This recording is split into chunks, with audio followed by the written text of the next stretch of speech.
Hi, thank you for all of you who are tuning in right now. This is I'm for those of you who don't know, I'm Emily White. I write for the Pollock Report on the weekends.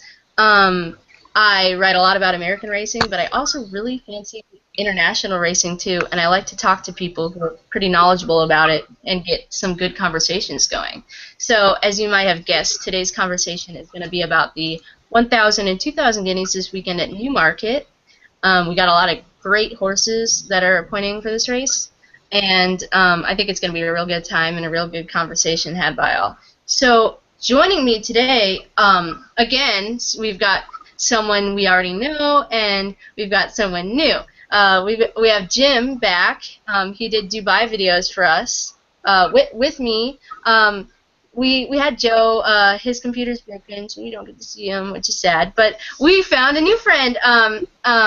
Will and Hello. Will and Jim are gonna be talking with me. We're gonna be talking about the 1,000 and 2,000 guineas. So before we start, Will, why don't you do a quick introduction of yourself?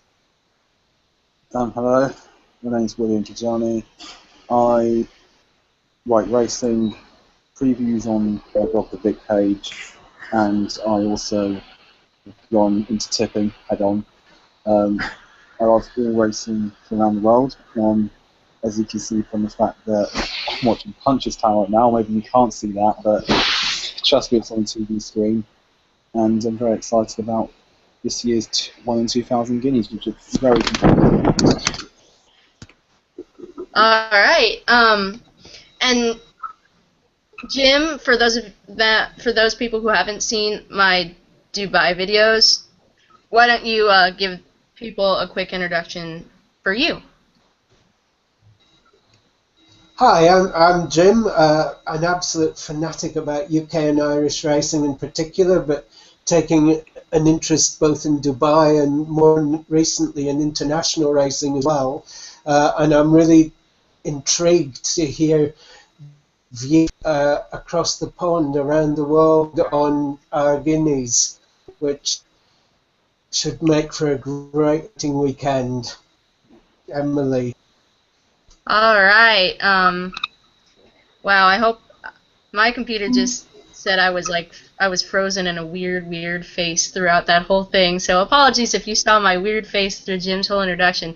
But anyway, without further ado, let's get started. We're gonna start with the 1,000 guineas. We're not gonna talk a lot, too much about the 1,000 guineas, but we're gonna cover some things really quick. So, first question for you both, and we'll go Will and then Jim. So, first question. We've got Rosina. She's fancied by a lot of people. She's a fantastic filly, and she deserves the favoritism that I see her getting. But if Itmal transfers her 3-year-old form successfully to the turf, because Itmal was the multiple classic winner over in Dubai, she took to the Tapeta really well over there. But if she takes to the turf, which she's run on and done okay, but she was a monster on Tapeta, if she takes successfully to the turf at Newmarket, could she be a major threat to Rosina?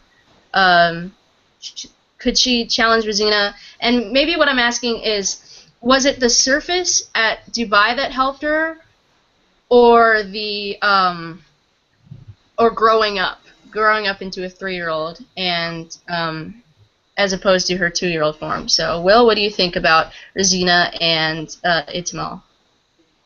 I think they've both got big chances. Regarding Itimal, you would be disappointed if she couldn't take to the surface because she was behind Rosina in the race that the sadly ill-fated Cresselia won the Fillies Mile. That day Rosina looked the better, but many people have already given their opinion about whether she'll be able to quite train on. I personally think that that might be an issue later in the season, but I think you can confirm that for them. There is not a big threat, and I think possibly, I mean, the early racing should have done her good. Some of the Godolphin horses don't transfer so well after going to Dubai for the winter, but if she shows up in her best form, I think she's got a good chance. I don't think she'll reverse the form though. All right, Jim, what do you think? It's a difficult one. Rosina, I'm quite convinced about at the mile. Not sure that it's going to be her best trip. But I watched back last night some Itimau videos, and both times I'm very much mistaken that she's run at New. She hasn't really handled the dip. The second time she got away with it and came back win. But on neither occasion now, whether she's learned that, I'm not. No, absolutely. Obviously, in Dubai is a very different matter. But if she is the champion that I'd like to think she is from that, particularly that second performance in Dubai, scattered a field, albeit over further by 10 lengths, then she really ought to be handling things like a different surface. We know she handles Newmarket in the sense, in every other way, in terms of ground, trip, the finish, but the dip does worry me a little bit. And if you get caught off balance going into the dip in the geese, you're up against top class horses, and it just might be an issue. I'd encourage anyone watching this to dig out the recording races and judge for yourselves. I might be, but I just feel that she got unbalanced going into the dip, and I'm not sure that this just Rosino, who's a bit of a 6 furlong specialist as well. At Itimal, I do think there are other players here. All right. Well, a little note about Rosina as far as pedigrees go, because I like pedigrees. Rosina is actually from the family of Serena's Song. Her third dam is a full sister to Serena's Song, so I think that's pretty cool. Also, I wanted to add, if you have any questions for us to answer, just send them over, tweet them to me anytime. I have my phone, so my computer doesn't go wacky trying to open 3 tabs at once. So I have my phone, and it'll buzz when I get a question. So if you have any questions, shoot them over, and we'll answer them. Anyway, my next question for you guys about the 1,000 guineas. So Judmont has a filly in here named Joyeuse. We know Joyeuse. She's Franco's little sister. Her full brother Morpheus made his American debut at Keeneland like a week ago, I believe. He kind of flopped. He finished either second to last or last, I believe. So, like I said, there are many kinds, but only one Frankel, maybe, unless Kindful is another really spectacular horse. But anyway, Joyeuse. Do you guys think she has a legitimate chance to win this race, or is Judmont just shooting for the moon because she's a sister to Frankel? Will? I think they'll always be shooting for the moon a little bit just because of the fact she is a sister to Frankel, but I think once they get their group win with her, and there's already lots of black type, they should be happy enough. She does have a legitimate chance. Things didn't go right for her in... things did not go well for her, basically, in the Newbury Guineas trial. She flashed home late. She's going to be better over a longer trip, I'm sure of that. The problem is settling, and not just that also, but, you know, how good is that form? I like Alpha Kira. I backed Alpha Kira, I think, for the 1,000 guineas. She goes to France. But personally, I don't know if it's all that good. I think she was a bit unlucky in third, but got to improve a lot for me. All right. What about you, Jim? What do you think about Joyeuse? I would pretty much echo what Will did. I think that she's not really up to quite winning this. But as you say, Frankel's a relative of Frankel, and I hope that I'd love to see her win, but I do think that she's got some form questions to answer. Will made a good point about the way she flashed home and might actually be more effective over further. Really speaking, she's not for me. Emily? All right, so Joyeuse is a no, according to most. And, you know, yeah, you're right. It would be a joy to see her win, being related to Frankel, but there are so many nice fillies in here. It looks like she's a little up against it. I haven't taken a better. Like, I haven't taken as good of a look here as I did in the 2000 Guineas. It's Kentucky Derby week, so everyone over here in America is really like, Kentucky Derby. It's like the first thing on our minds. But do you guys have any other fillies to look out for in the 1000 Guineas? What about you, Will? Who do you like here? Um, I'm very, very surprised we can get 16 to 1 about Kyoshi. She looked at one stage to be comfortably the best of the juveniles last season. She beat Itamal quite well at Goodwood. Then she destroyed them in the Oldham Stakes. She absolutely eviscerated them, but had a tendency to hang, which kept the margin respectable for the others. That form's been backed up. Then she looked short of run behind Rosina, and then they dropped her down in trip, and she never went the early pace. So I think a mile's going to be about perfect for her. If she can stay straight, then she's got to have a massive chance. All the form behind her stacks out perfectly, and I was amazed that you get 16s, to be honest with you. I have backed Rosina and Suppose, and I still think she's got a big chance, but I'm amazed if you get 16s not Kyoshi, to be honest with you. All right. What about you, Jim? What do you think about this race? Again, from Will, I think that Kiyoshi's a big race. She does have winner over Itamal and Sandiva. It's the trip, even though she might not stare behind Radzina. If she gets the trip, then I do think a legitimate player. The Irish filly Bracelet, inexperienced, which always gives me at this level extent, but didn't create a very nice impression when winning. I think it was at the Curragh Leopardstown last time out. I think Leopardstown does impression she might want a bit of cut in the ground, which is not guaranteed to get. Although I gather there are heavy showers possible on Saturday night. So again, that's something worth looking in. And the draw is something I think is worth considering in this race. Newmarket, it tends to get ignored, but in these fields, it can get very open and very windy at Newmarket. It's a big, wide expanse. I passed Guineas, obviously, on the colt 10 years ago, when it split into 3 groups, and it was one group that got down the middle rather than the other 2 groups that died. So the draw, if it's brazy, can be something that I think is important to look out for.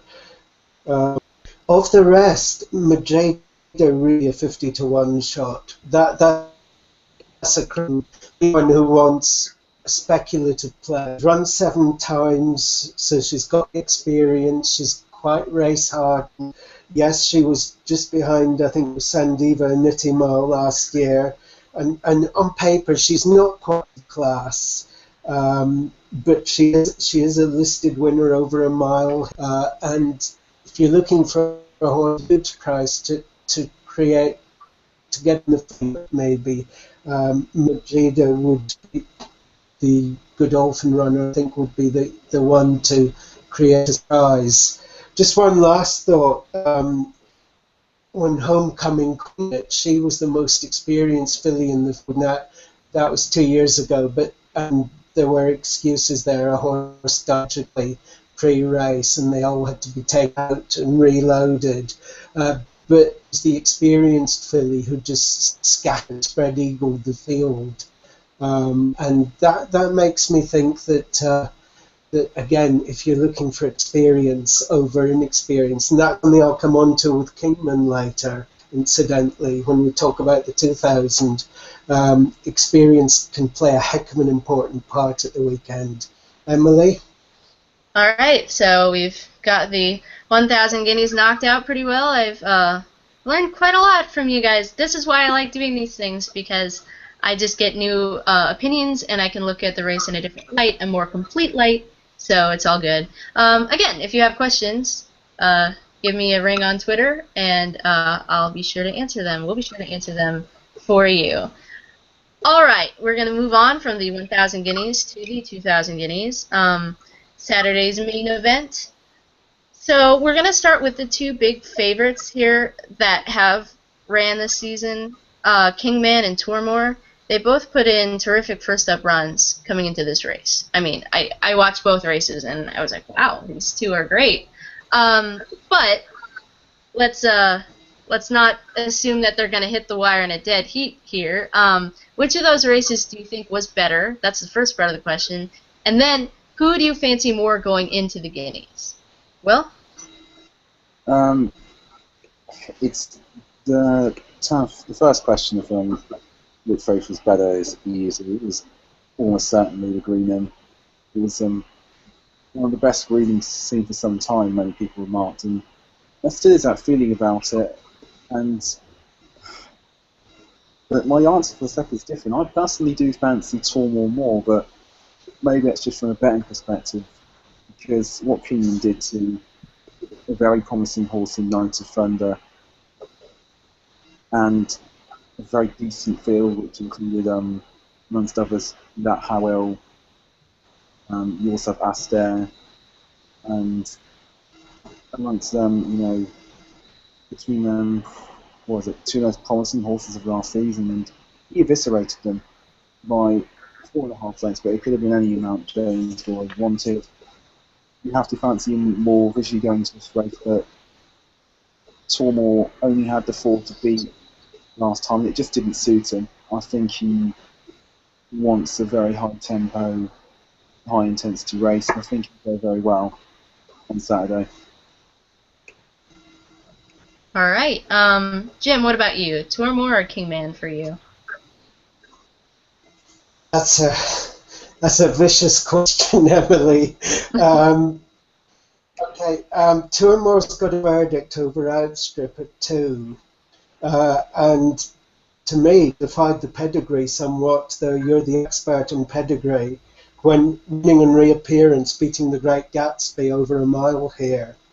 I can't make my mind whether Tourmore actually beat another non-stayer that day in the Gatsby, and I have a feeling if Candice is watching, Candice Hare from Twitter, that she will be doing right now with that comment. But it may be the horse just or got tired on first appearance of the season, but I just wondered if Gatsby's a real stayer either.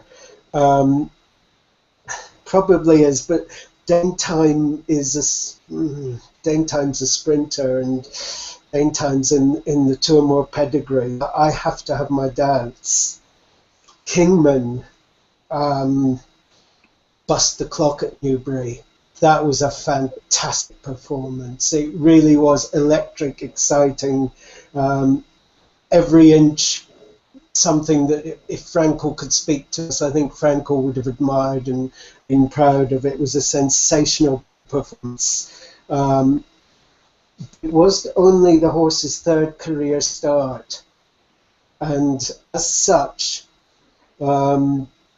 yet to have a proper horse race, and if something could get Kingman off the bridle, I'd be really interested to see what would happen. Would we see a Frankel-like performance from Kingman, or is the horse experienced enough? There are other concerns with me for Kingman, most notably the injury at 2. I think that makes bounce factor more likely, not less. Now, being off that one brilliant performance at Newbury, but again, I think it's just possible that we could see something less good this round.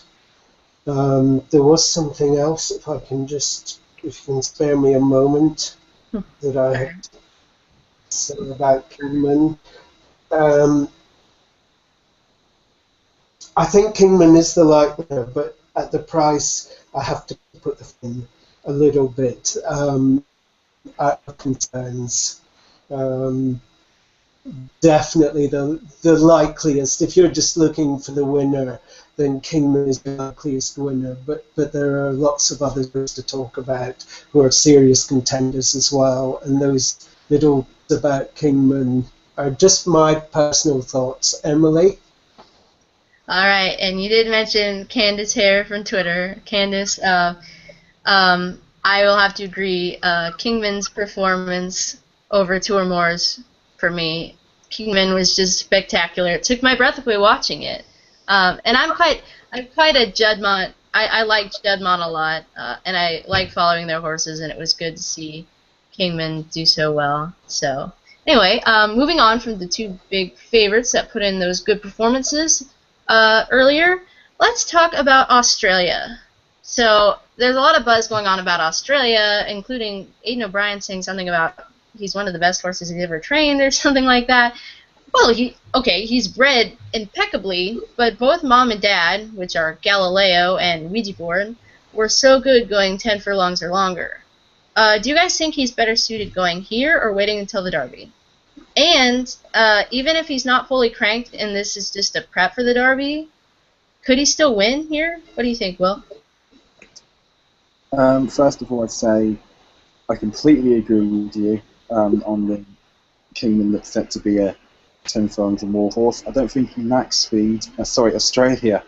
What mistake that was. I don't think he lacks speed, but for me, his flash of the Three Eagles screamed Derby all over.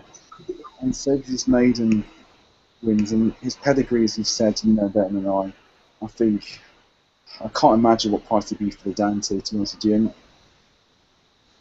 secondly, I'm going to say no. I don't think he will win anyway, but if he's prepping for the Derby, he comes no better than second or third. And a lot of people seem to be basing it on how much O'Brien loves him, but O'Brien has said this about every horse since about 2006.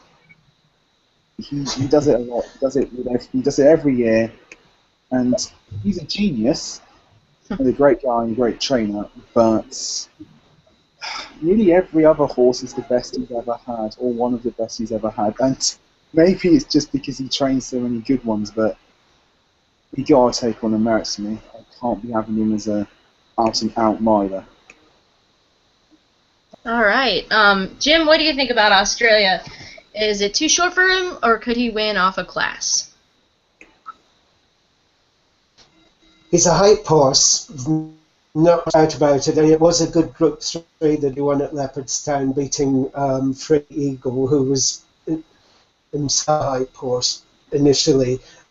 I totally agree with Will about the best horse every year. He seems to have his best ever horse every single year. And they don't always go on. I think Mars was one of them, the tragically ill-fated Mars. But between it being the best ever, its accident, it just never ran a race, really. So the proof of the pudding is still, if he's around 7 to 4, 2 to 1 on the markets here, that's far too short. He might win, he might prove us all wrong, he might be the Kingman, he might be the one that usurps Kingman as the star. It's possible, I wouldn't rule it out, but at the price, again, I have to look elsewhere. The O'Brien jockey bookings will tell you a lot this week. We'll yet see what these are. I haven't seen them anyway so far. As to who Joseph rides, I opt for Australia, but I think they've got another very lovely candidate in the race. In fact, I think it might be the winner, but it might not be as clear. Emily? All right, so we're all in agreement that Australia Saturday will probably not be Australia's day, but maybe one day. Maybe one day. So moving on, let's talk about a couple of horses who are both making their seasonal debuts. Outstrip and War Command. I quite like them both, especially War Command. I like Warfronts. Warfront is such a versatile sire, and he's just doing so well. He's lighting up the market, and he deserves every bit of that 150,000 stud fee he commands. But anyway, knowing British racing a little better than I do you think they'll be fit enough to win this big race off a winter layoff, or do they stand a chance to be a bit fresh? Because it's not like us here in America. Like, this is the 2000 Guineas, and I know you guys have the national hunt season through the winter, but we wouldn't see horses here in the Kentucky Derby going into the Kentucky Derby off just one race. Not just because of the point system, but because we race flat all year round. So, do you guys think they'll have the fitness to be good enough? Will? I would say absolutely yes. O'Brien tends to start slowly, and a lot is made of it over here, but I think each of his 2000 Guineas winners has come on their seasonal debut. He knows how to get them ready for Newmarket, and fitness is basically all but assured for Walkman. And with Outstrip, you would hope so, but I don't think it would be a problem. A lot of the horses here come for a season debut. You know, it's the first weekend in May, and given how the season goes, you know, we've got the Breeders' Cup, for instance. You know, if you want to take a horse from end of April to beginning of November, you're asking a lot of them. And it's stung Ballydoyle in the past. I remember when Curling was favourite for the Breeders' Cup Classic, and he sent Duke of Marmalade then. And his Henry the Navigator, he ran great. The Duke of Marmalade was flat as a pancake, and he's had that problem, so that will be why. I don't think it'll be a problem. I think Walkerman's got a great chance, but he just needs the ground to be properly fast. The quicker it's reading, the more confident I'll be that Walkerman can go really well. And as for Outstrip, Adam Webb, he sent in a question. He asked, why is he so overpriced? And I'd say that typical racing bias for the winner comes first and the winner's the best horse. I'd say it's interesting to see him at 25, albeit that I don't think he's going to reverse the form at all or walk command. And that'd be my view on that personally. You know, I think there's no fitness worry. It's a European thing. All right, Jim, what do you think about Outstrip and War Command coming off the winter layoff and their fitness? It wouldn't worry me with a Godolphin horse, and we saw, for example, the Charlie Appleby horses in Maidan. They ran well and then disappointed thereafter. If this was the handicap, if this was a handicap, I'm sure that Outstrip would be the horse that rates this race through. He's run against True Story, Tour, War Command, and Giovanni Boldini in his 5 outings. So he's met top-class horses every single time. And for me, I think he must be in the frame here. Positive, stable vibes. He won't good ground as well, I think. But he'll stay the trip, no problem. He's race hardened, he's been to America, and a great profile. But the one horse that beat him decisively, only horse that beat him decisively, wasn't Two or More, it was War Command. We've paired together the two horses that ate most in this race. War Command for me is my idea of the winner. His pedigree's fine. He's got a Group 1 win, and funnily enough, actually, unlike Will perhaps, I thought if the ground was really fast, it might actually inconvenience War Command. He wants good, safe ground on. He'll be finding that. His one blip last year was excusable, I think. The race just did not pan out for him at all, and then he wants to look back at that race, defeat in Ireland, should do so. I think we'll see what I mean. I just can't get away. He's a slight worry, but over the last suddenly hit form. He had a 4 year-old absolutely bolt up the other day. He's had 4 or 5 other first-time off-the-rail winners in the last week. They seem to have started. It's a big stable, but they do just seem to have started to really come right, even first time out. And for me, War Command is the horse they've all got to beat. And he's the one that's going to make Kingman go the most. And is great value at around the 10-12 to 1 mark, if that's still available, as it was, I think, this morning. Emily. Yeah, I agree. I totally agree regarding War Command. I was looking at the field last night, and I was thinking how much I really loved War Command last year. And, I mean, I totally like him going into Saturday. He's just a terrific horse, and like I said, he's that war front that I'm so fond of. Well, let's talk about another war front in here. Giovanni Boldini. He made a start in the UAE Derby. Didn't win. He got beat by Toast of New York. We all thought that he might, if he won the UAE Derby, he'd be the horse that would come over here for Aidan O'Brien in the Kentucky Derby. But that didn't end up happening. I actually think that he probably would have been better in the Kentucky Derby than he is here. What do you give me some quick thoughts on War Command, really quick, Will? I mean, not War Command. Sorry, Giovanni Boldini. Yeah, he is a useful horse. It wouldn't be amazing to see him completely outrun his price. I think when he went to Maidan, he was tactically all wrong. It seems to be a course that's a Peter. I think I'm ripping it up now, but it seems to be a course where you cannot be out of your depth early.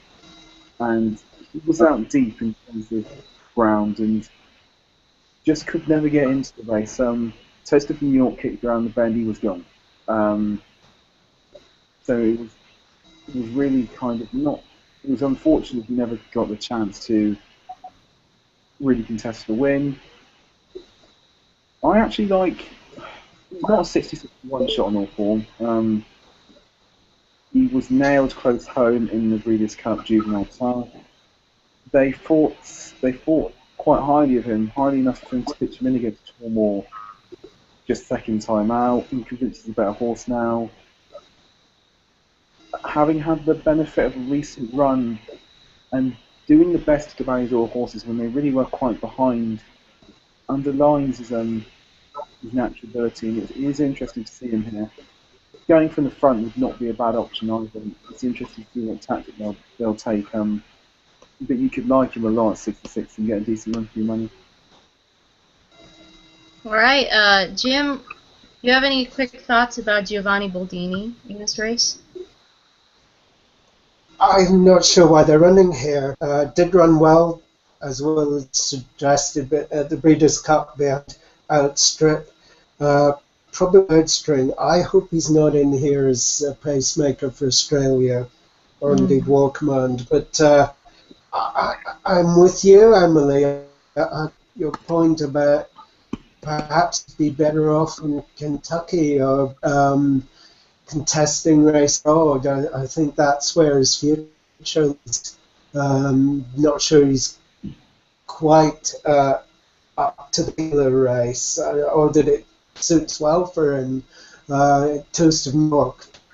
It was Toast of New York's race, wasn't it? He ran in Dubai. My brain is frozen from it. The Derby. He's well. Yeah. Right, thank you. Yeah, he well outrun in the race, and I think his future lies elsewhere. You could see him turning up in Maidan next year and wreaking havoc. Very effective horse, but I just don't think this is his day, his race to that. Okay, Emily. All right, and just one last thought for me about Giovanni Boldini. Much like Declaration of War came over and did pretty well in the Breeders' Cup Classic last year, I think Giovanni Boldini could do pretty well in the Breeders' Cup Classic in the future if they send him over. I think he's a good fit for the race. Anyway, we'll move on. Oh, we're almost finished. I've got 2 more questions left, and if people send in questions via Twitter, I'll answer on. I'll get them on the phone, and I will answer them on here. But anyway, so we've talked about all the big favorites in here. Who do you guys think is a horse flying under the radar? Will? Going into the winter, I thought it was Kingston Hill. I'm now not so sure that the racing post trophies shake it like a pretty terrible race. Don't be amazed to see a big run from the French charges, Charm Spirits and Bookrunner. I actually tried to get a French expert on this hangout, but couldn't get a reply. But it's interesting to know, a lot of people have been talking about the Spanish raider who used New Canarius, a terrific story, well worth checking out. And Charm Spirit was actually third in the Prix Jean Mercader, which he was second in last October. But since then, he's come out and he's won a very tight contested finish, the Prix Digital, but he came really well that day. And again, he just a horse that would be completely different even for just an extra furlong. And him and Bookrunner, who was dropping, massively down the trip, thinking 10 to 7 furlongs, was fourth on only his second start. And it's fast. And Mikel des Angles has had McPhee win the 2000 Guineas. And he knows what's required to send one over here. He clearly rates him highly. He's persisting again. He's clearly scared of nothing, and the form of that is not that bad. Kiran was very well regarded. I think in having third. Yes, Kiran was well regarded. He was 6-4. He had Group 2 winning form all season. Earnshaw was decently well liked, and even though Imperator wasn't meant to be at the finish, he also had listed winning form, so it's not foul, and the two of them could go well. All right. Jim, what do you think? Is there any horses we haven't talked about yet that we discussed earlier that you think could make some noise here? I think you've more or less covered it. Kingston obviously is unbeaten. Will's talked about that. If there's cut in the ground, then he could be a player. Positive vibes coming out of Arian Yard. So he's certainly one to keep on the right side of when doing your calculations and worth having a look at. And the Doncaster listed winner, Night of Thunder, who was trounced by Kingman at Newbury. I think anything would have been trounced by Kingman that day.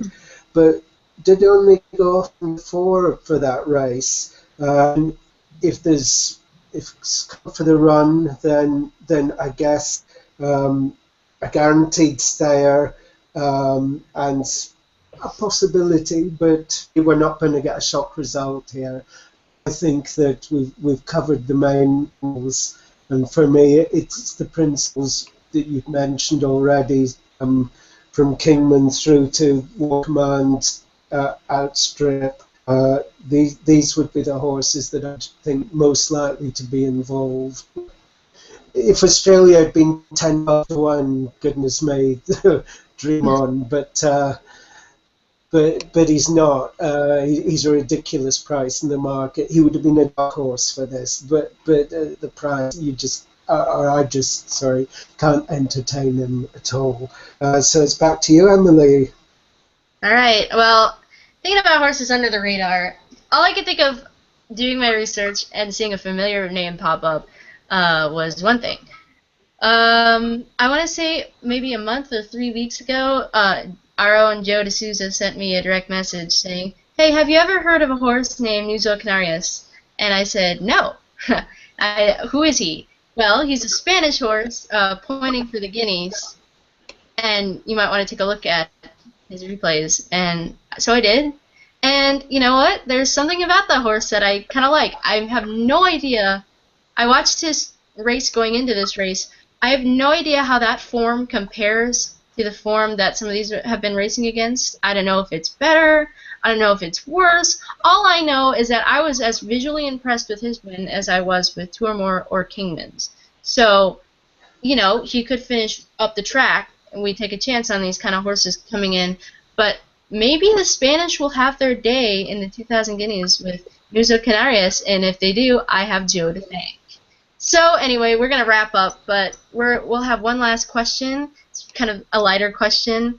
I'm going to ask you both, what is your favorite 1,000 and 2,000 Guineas? And you can pick a favorite 1,000 and a favorite 2,000.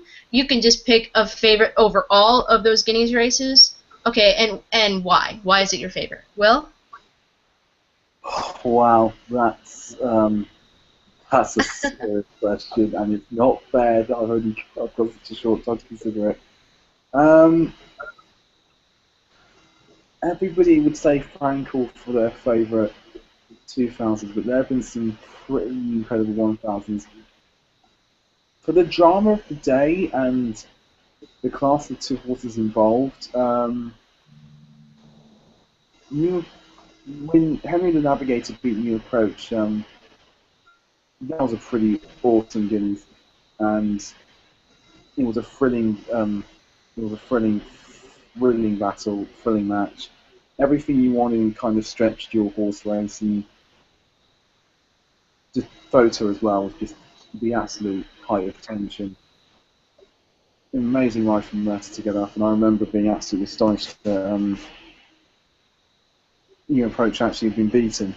And what made it for me was the fact that the front three went to have every race between them pretty much sewn up.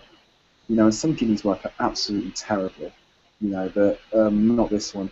As to my favourite 1,000 Guineas, I'm going to go for Finish Albert.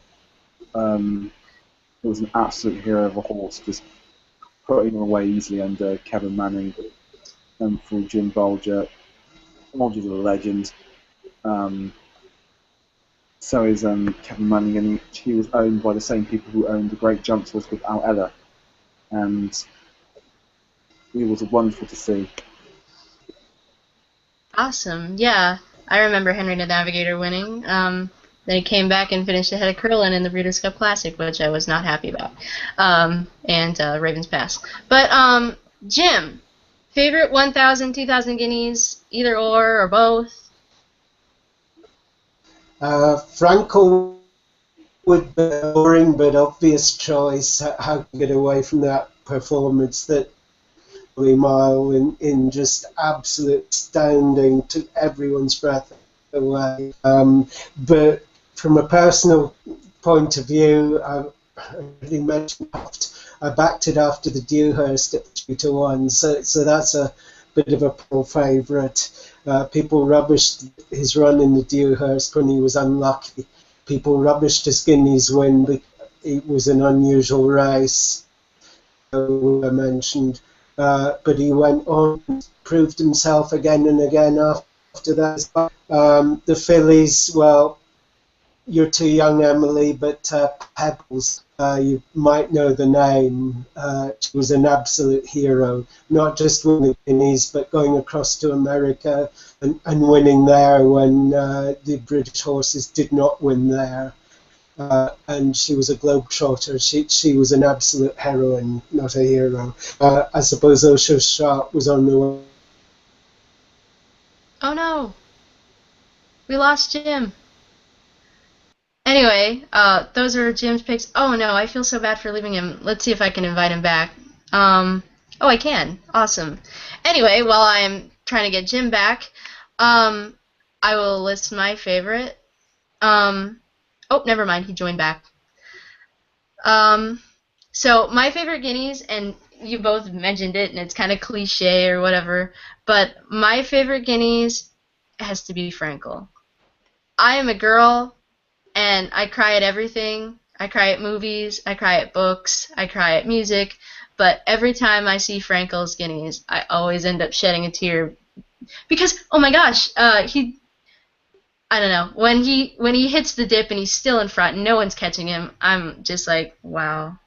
It's just an amazing performance. Anyway, Jim's back. He's I can only see his picture right now. I don't know if you can hear me talking.